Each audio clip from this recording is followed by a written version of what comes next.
அடிமையிலிருந்து விடுதலை பெறுவோம். உண்மை உங்களுக்கு விடுதலை அளிக்கும் என்னும் பைபிள் பகுதி இன்று நமக்கு தரப்படுகின்றது.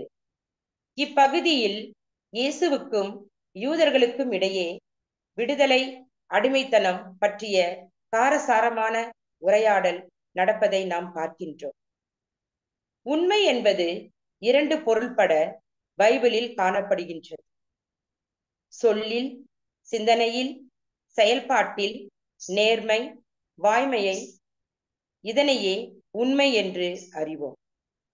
நமது பேச்சிலும் செயலிலும் மனநிலையிலும் நாம் உண்மை உள்ளவர்களாக இருந்தால் நாம் எவ்வித குற்ற உணர்வும் இன்றி அகவிடுதலை அடைந்தவர்களாக வாழலாம்.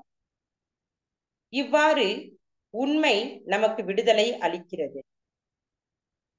இயேசு தான் உண்மை என்பது மற்றைய பொருள்.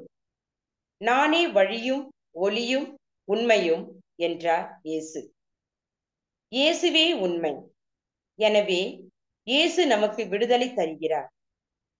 இந்த விடுதலை உடல், உள்ள, ஆன்மா தழுவிய முழு விடுதலை. அக விடுதலை மற்றும் புற விடுதலை இணைந்த ஒரு விடுதலை. இந்த விடுதலை அடைவதற்கு நாம் உண்மை உள்ளவர்களாக இருக்க வேண்டும். அந்த உண்மையை அவரது வார்த்தைகள் வாரி வழங்குகின்றன. வரலாற்று உண்மையை விட ஆன்மீக இறையியல் உண்மை ஒன்று உண்டு. யூதர்களுடன் சேர்ந்து நாமும் மறந்துவிட்டோம். எனவேதான் இயேசு பாவம் செய்யும் எவரும் பாவத்துக்கு அடிமை என்று அதனை நினைவூட்டுகிறார்.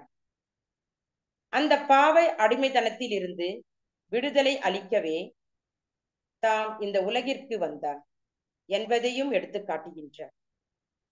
இயேசு வழங்குகின்ற விடுதலை பாவத்திலிருந்தும் சாவிலிருந்தும் நமக்கு கிடைக்கின்ற விடுதலை.